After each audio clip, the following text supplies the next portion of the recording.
Hi welcome back to my channel. ఈరోజు కథ అనాదారి చేరువ ప్రియా 37 భాగాన్ని వినేద్దాం. No, this is too much అంది మేఘ కోపంగా.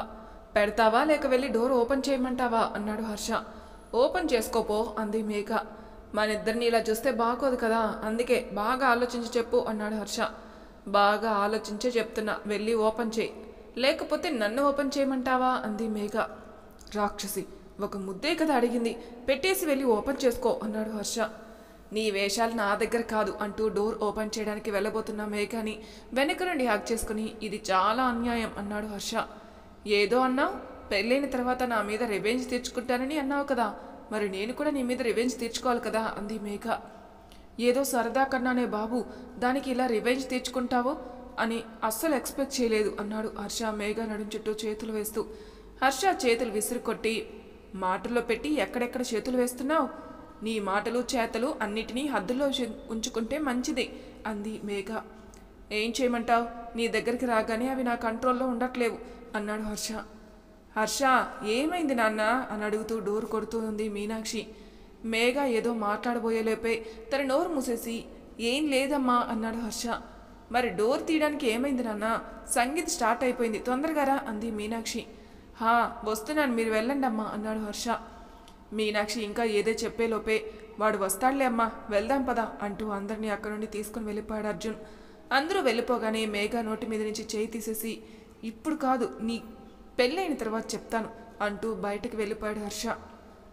నవ్వుకుంటూ హర్ష వెళ్ళిన వైపే చూస్తూ ఉండిపోయింది మేఘ. క్రిష్ లిఖితతో కలిసి లోపలికి వచ్చాడు కార్తీక్. లిఖితని అందరికీ పరిచయం చేస్తాడు. మీనాక్షి, రఘురాం, సులోచన దగ్గర ఆశీర్వాదం తీసుకుంది లిఖిత. ప్రేమగా లిఖిత తల నిమురుతూ, సంతోషంగా ఉండు తల్లి అంది మీనాక్షి.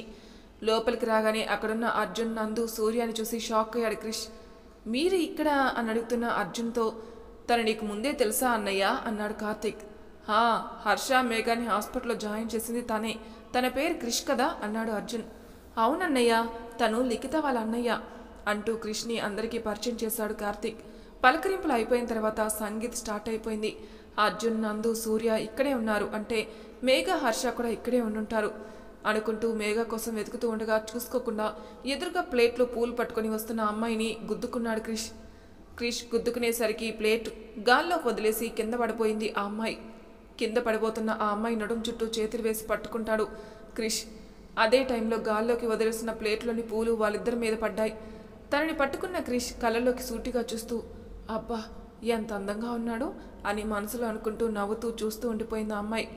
హలో, లేస్తారా అన్నాడు క్రిష్ ఆ అమ్మాయిని చూస్తూ. ఆ మాటలేవి వినపడినట్టు నవ్వుతూ అలానే క్రిష్ని చూస్తూ ఉంది ఆ అమ్మాయి. ఆ అమ్మాయి మొహం మీద చిటిక వేసి, ఏంటి అని కళ్ళెగరేశాడు క్రిష్ కోపంగా. వెంటనే ఈ లోకంలోకి వచ్చి వెళ్ళిపోయింది లేచి ఆ అమ్మాయి. అరే, పట్టుకుంటే కనీసం థ్యాంక్స్ కూడా చెప్పకుండా వెళ్ళిపోతుందే పిచ్చి పిల్ల అనుకుంటూ మేఘా కోసం వెతుకుతూ ఉండగా సాంగ్స్ వినిపించాయి. ఓహో, సంగీత్ స్టార్ట్ అయిపోయిందా అనుకుంటూ అక్కడికి వచ్చాడు క్రిష్. తను అక్కడికి వచ్చేసరికి కార్తీక్, లిఖిత కలిసి స్టేజ్ మీద డాన్స్ చేస్తున్నారు. ఓ నిన్నలా లేదే మొన్నలా లేదే అంటూ ఆ పాటకి కార్తీక్, లిఖిత డాన్స్ చేస్తుంటే చూడ్డానికి రెండు కళ్ళు చాలడం లేదు.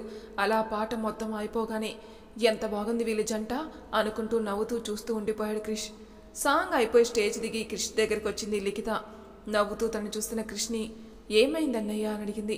నీ సెలక్షన్ చాలా బాగుందమ్మా అన్నాడు నవ్వుతూ. అంటే నీకు కార్తీక్ నచ్చాడా అని అడిగింది లిఖిత సంతోషంగా. హా అని నవ్వుతూ తలూపాడు క్రిష్.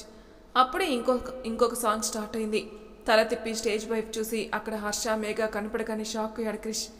వాళ్ళిద్దరినీ చూస్తూ, చాలా బాగుంది కదా అన్నయ్య వాళ్ళ జంట అంది లిఖిత నవ్వుతూ. వాళ్ళు నీకు ముందే తెలుసా అని అడిగాడు క్రిష్.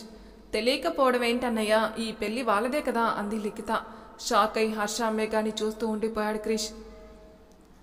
యుగాలెన్ని రాని పోని ముగింపంటూ లేని లేని కదే మనం కాదా అవని ముకుంద సినిమాలోని ఆ పాటకి డ్యాన్స్ వేస్తున్నారు.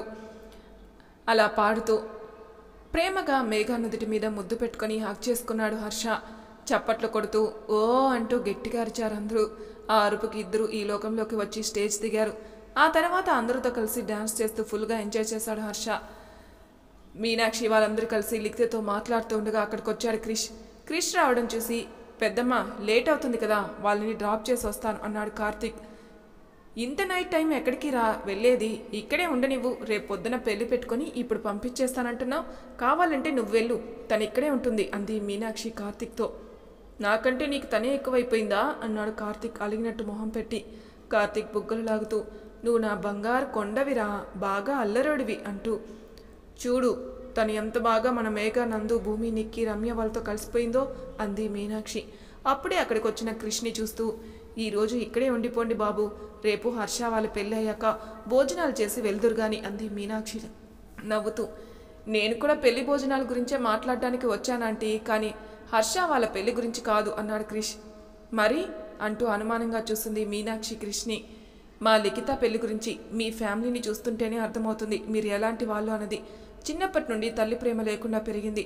మీ ఫ్యామిలీలోకి పంపిస్తే మీరు తనని మేఘ, నందు లాగని ఒక అత్తలా కాకుండా అమ్మలా చూసుకుంటారని నమ్మకంతో తనని మీ ఫ్యామిలీలోకి పంపించాలనుకుంటున్నాను. తనని మీ కార్తీక్ ఇద్దామని అనుకుంటున్నాను. మీరేమంటారు అంటూ మీనాక్షిని చూశాడు క్రిష్. కార్తీక్కి సంతోషంతో మాటలు రావడం లేదు. నవ్వుతూ లిఖితని చూస్తూ ఉండిపోయాడు. లిఖితని ప్రేమగా దగ్గరికి తీసుకుని, ఇంత మంచి అమ్మాయిని మా ఇంటి కొడలుగా పంపిస్తానంటే ఎందుకు వద్దంటాను అంది మీనాక్షి నవ్వుతూ. థ్యాంక్స్ పెద్దమ్మ అంటూ మీనాక్షిని హక్ చేసుకున్నాడు కార్తీక్. ఇప్పటికీ చాలా లేట్ అయింది, వెళ్ళి పడుకోండి అంటూ అందరినీ పంపించేసి కార్తీక్ పట్టుకుని తనని మాత్రం ఆపేసింది మీనాక్షి. ఏమైంది పెద్దమ్మ అని అడిగాడు కార్తీక్. ప్రేమించిన అమ్మాయి అని మాకు చెప్పకుండా ఇలా డైరెక్ట్గా ఇంటికి తీసుకుని వచ్చేస్తావా? నువ్వు చెప్పకపోతే మాత్రం నాకు తెలియదు అనుకుంటున్నావా అంది మీనాక్షి. అంటే మీకు ముందే తెలుసా అని అడిగాడు కార్తీక్ షాక్ అయి. హా అంటూ తలూపింది మీనాక్షి. ఎలా అని అడిగాడు కార్తీక్. విక్కీ చెప్పాడు అంది మీనాక్షి. ఎప్పుడు నన్ను బుక్ చేయడం ఒక్కటే తెలుసు, ఈ ఒక్క విషయంలో మాత్రం నాకు హెల్ప్ చేశాడు విక్కీ. నీకు పెద్ద ఐస్ క్రీమ్ పార్టీ ఇస్తాను అని మనసులో అనుకుంటూ వెళ్ళిపోయాడు కార్తీక్. ప్రశాంతంగా పడుకొని ఉంది మేఘ. ముసుగు వేసుకుని ఉన్న ఒక వ్యక్తి వచ్చాడు మేఘ రూమ్లోకి. ప్రశాంతంగా పడుకుని ఉన్న మేఘ మొహం మీద మత్తు స్ప్రే కొట్టి తనని ఎత్తుకొని కారులో పడుకోబెట్టుకుని కార్ స్టార్ట్ చేశాడు అతను. ఒక్కసారిగా నిద్రలో నుండి ఉలిక్కిపడి లేచింది మేఘ. ఛీ, ఇదంతా నా కలనా అనుకుంటూ లేచి వాటర్ తాగి పడుకోబోతుండగా తన ఫోన్ మోగింది. ఈ టైంలో ఎవరు అని ఫోన్ చూసుకుని స్క్రీన్ మీద హర్ష పేరు కనపడగానే మొహంలో నవ్వొచ్చి చేరింది. కావాలని కట్ చేసేసింది. ఎంత పొగరు దీనికి, నా కాలే కట్ చేస్తుంది అనుకుంటూ మళ్ళీ చేశాడు హర్ష. మళ్ళీ కట్ చేసి గుడ్ నైట్ అని మెసేజ్ పెట్టి కళ్ళు మూసుకుంది మేఘ. బ్యాడ్ నైట్ అని మెసేజ్ పెట్టి కోపంగా ఫోన్ని బెడ్ మీద విసిరేసి, దేవుడా నా లైఫ్లోకి ఇలాంటి మొండిదాన్ని పంపించావేంటయ్యా అనుకున్నాడు హర్ష మనసులో. నెక్స్ట్ డే పెళ్లి హడావిడితో ఇల్లంతా సందడిగా ఉంది. వంశీతో ఫోన్లో మాట్లాడుతూ నడుస్తూ చూసుకోకుండా కూల్ డ్రింక్ పట్టుకుని వెళ్తున్న అమ్మాయిని గుద్దుకున్నాడు క్రిష్. క్రిష్ తగలడంతో ఆ అమ్మాయి కింద పడిపోయింది. కింద పడకుండా తన నడుం చుట్టూ చేతులు వేసి పట్టుకున్నాడు క్రిష్. అప్పుడు చూశాడు ఆ అమ్మాయి ఫేస్. నిన్న గుద్దుకున్న అమ్మాయే. నువ్వా అంటూ షాక్ అయ్యాడు. క్రిష్ మాటలు పట్టించుకోకుండా క్రిష్ షర్టు మీద పడిన కూల్ డ్రింక్ని చేతితో దులుపుతూ ఉంది తను. కోపంగా ఆ అమ్మాయిని వదిలేసి, చూసి నడవడం రాదా అన్నాడు క్రిష్. చూసి నడవాల్సింది మీరు. నిన్న కూడా ఇలానే డాష్ ఇచ్చారు. నిన్న పూలు పడ్డాయి కాబట్టి సరిపోయింది, కానీ ఈరోజు చూడండి మీ షర్ట్ ఎలా అయిపోయిందో అంటూ క్రిష్ షర్టు మీద పడిన డ్రింక్ని దులుపుతూ ఉండగా, స్టాప్ ఇట్ అన్నాడు క్రిష్ కోపంగా. ఏ ఇలా మురికిగా ఉంటేనే బాగుందా మీకు అంది ఆ అమ్మాయి. యూ ఈడియట్, మురికేంటి, నేను చాలా నీట్గా ఉన్నాను అన్నాడు క్రిష్ కోపంగా. అయితే షర్ట్ విప్పేయండి అంది ఆ అమ్మాయి. వాట్ అంటూ షాక్ అయి కోపంగా చూశాడు ఆ అమ్మాయిని. ఎందుకంత షాక్ అవుతున్నారు?